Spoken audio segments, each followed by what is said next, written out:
दोस्तों, आज मैं आपको ऐसे देश के बारे में जानकारी देने जा रहा हूँ जिनका कि हमसे बहुत ही गहरा नाता है। जी हाँ, एक ऐसा देश जो कि आज तक किसी का गुलाम नहीं बन पाया। साथ ही इस देश में आपको भारत की सभ्यता देखने को मिलेगी। जी हाँ दोस्तों, आज मैं आपको ऐसे देश के बारे में जानकारी देने जा रहा हूँ जो पूरी तरह से पहाड़ों से घिरा हुआ है। आपने बिल्कुल सही सुना, इस कंट्री का नाम है नेपाल। वो कहते हैं ना कि भारत और नेपाल दो देश हो सकते हैं, लेकिन यहाँ इनके साथ हमारी बेटी और रोटी का रिश्ता है। इस बात को कोई काट नहीं सकता। तो फ्रेंड्स, आज हम आपको नेपाल देश के उन तमाम खूबसूरत जगहों पर लेकर चलते हैं जहाँ पर आप जाकर खूब मस्ती कर सकते हैं। साथ ही आपको बताएंगे क्यों नेपाल का रेड लाइट एरिया इतना पॉपुलर है, जहाँ खुलेआम वो सब कुछ होता है। बिल्कुल सही समझे आप। दोस्तों, वीडियो को बिना स्किप किए हुए लास्ट तक जरूर देखना, क्योंकि आज आपको बहुत ही मजा आने वाला है। So let's start the video.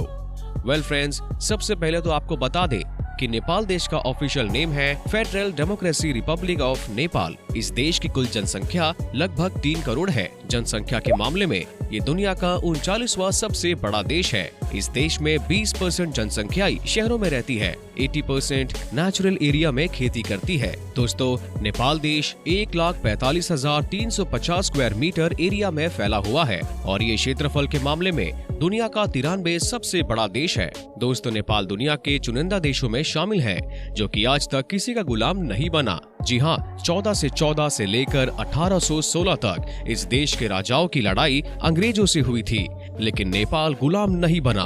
दुनिया के सबसे खूबसूरत देशों में से एक नेपाल की बात ही निराली है। और अगर आपको नेपाल हिंदुस्तान से जाना है तो वीजा लगवाने की भी कोई जरूरत नहीं है।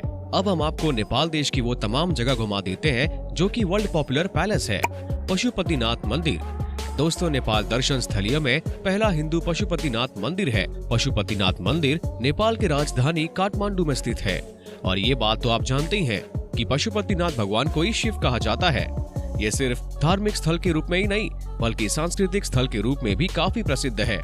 ये मंदिर भगवान शिव को अर्पित करता है। इस मंदिर में केवल हिंदू धर्म के लोग ही जा सकते हैं और अन्य धर्म के लोगों को इस मंदिर के अंदर अलाउड नहीं है। वो बाहर से दर्शन ले सकते हैं। ये मंदिर बागमती नदी किनारे बना हुआ है। इस मंदिर के आसपास काफी सुंदर माहौल देखने को मिलता है और शिवरात्रि के दिन इस मंदिर में पर्व का आयोजन किया जाता है। पर्व के दौरान काफी संख्या में भक्त इस मंदिर में आते हैं। ये मंदिर काठमांडू से मात्र 3 किलोमीटर की दूरी पर स्थित है। इस मंदिर में जाने का सबसे बेस्ट समय सुबह के दौरान सूर्योदय का है। जी हाँ दोस्तों, वैसे भी हमारे देश में कई ऐसे लोग हैं जो साल की साल में 1-2 बार इस मंदिर में जाकर भगवान शिव के दर्शन करते हैं। कहा जाता है कि यहाँ आने के बाद आपके मन को बहुत शांति मिलती है और आपकी सोच बदल जाती है।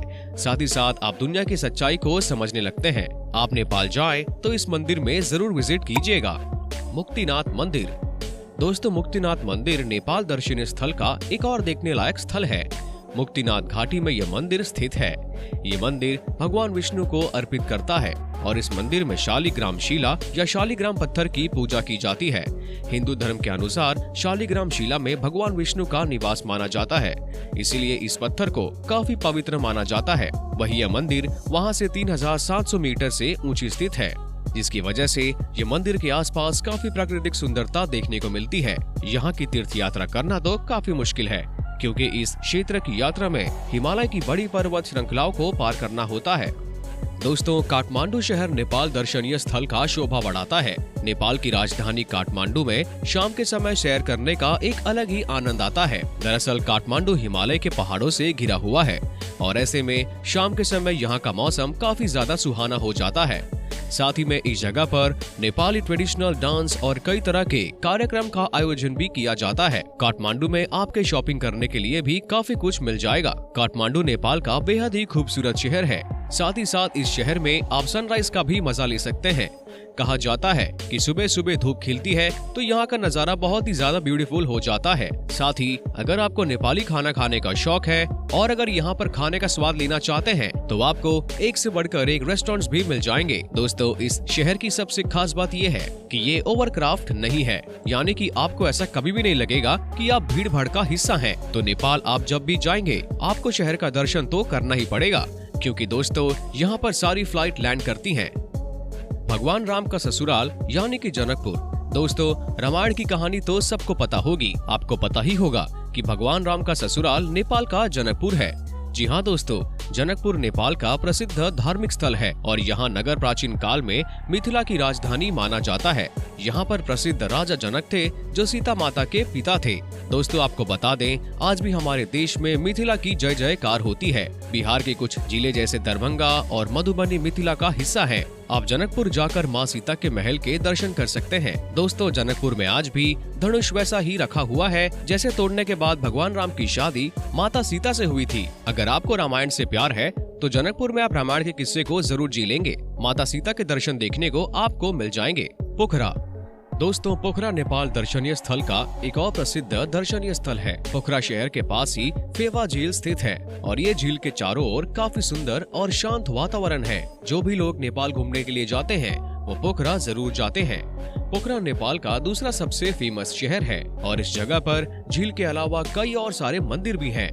साथ ही साथ यहाँ पर शाम काफी खूबसूरत मानी जाती है।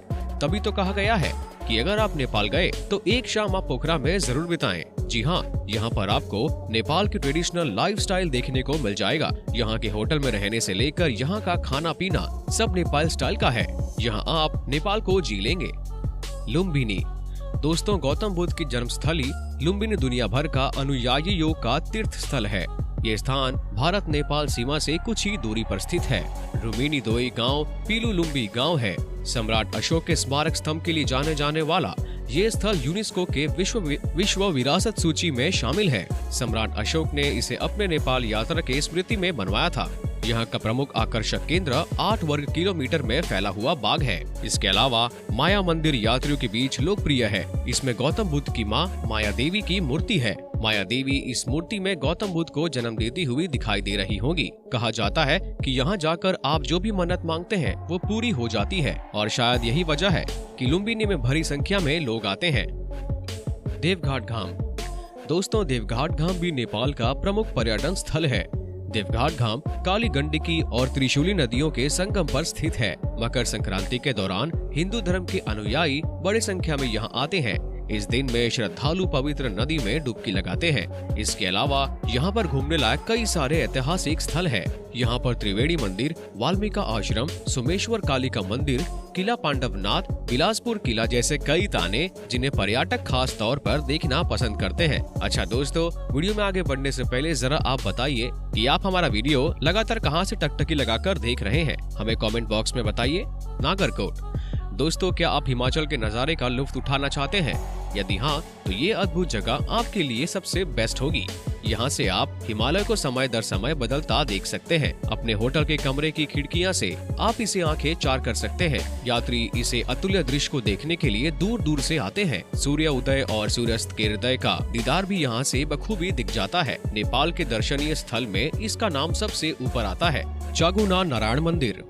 आपको जानकर हैरानी होगी कि इस मंदिर को नेपाल का सबसे प्राचीन मंदिर कहा जाता है। इस मंदिर का निर्माण 4वीं शताब्दी में किया गया था।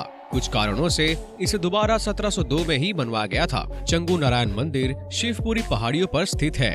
इस मंदिर में शेषनाग के साथ भगवान विष्णु की मूर्ति रखी गई है। पत्थर से बनी ये मूर्ति शिल्प कला का अद्भुत नमूना है। दोस्तों आप इस जगह पर भी जा सकते हैं। दोस्तों नेपाल घूमने के लिए अक्टूबर से दिसंबर तक का महीना सबसे उचित माना जाता है, क्योंकि इस दौरान मौसम काफी साफ होता है और आप अतुल्य सुंदर नजारों का दीदार भी आप अच्छी तरह से ले पाएंगे। अप्रैल से जून तक का मौसम कड़ी गर्मी से भरा होता है। जितना हो सके इस दौरान यात्रा करने के विचार को आगे बढ़ा दें। जुलाई से सितंबर का मौसम बारिश का होता है। अगर आप इस दौरान यहाँ जाते हैं तो अपने सफर पर जाकर आप पछताएंगे, क्योंकि बारिश आपकी यात्रा में खलल डाल देगी और आपको अपने होटल के कमरे में ही वक्त बिताना पड़ेगा। वही जनवरी और फरवरी अधिक ठंडी का मौसम है, क्योंकि इस दौरान पर्यटकों की भीड़ काफी ज्यादा होगी। अगर आप उचित समय देकर यहाँ जाएंगे तो बहुत लुत्फ उठा पाएंगे। दोस्तों साथ ही मैं आपको बता दूं कि देश की राजधानी में सबसे ज्यादा और सबसे रंगीला रेड लाइट एरिया भी दिख जाता है। जी हाँ, यहाँ शाम होते ही लड़कियाँ की महफिल जम जाती है।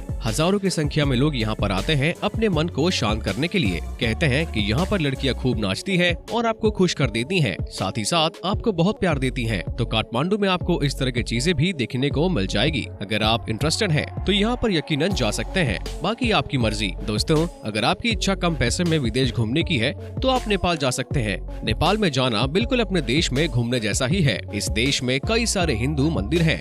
हर साल भारत में कई सारे लोग देश में प्रसिद्ध हिंदू मंदिरों को देखने के लिए जाते हैं। तो दोस्तों, ये थे नेपाल से जुड़े कुछ दिलचस्प बातें। उम्मीद करता हूँ कि आपको हमारा एपिसोड पसंद आया होगा। दोस्तों, अगर आपको इस वीडियो पर कोई अपनी राय देनी है तो आप बिल्कुल हमें कमेंट के जरिए बता सकते हैं। हमें आपके कमेंट का इंतजार रहेगा। तब तक के लिए वीडियो को लाइक करें, शेयर करें और सब्सक्राइब करना तो बिल्कुल ना भूलें।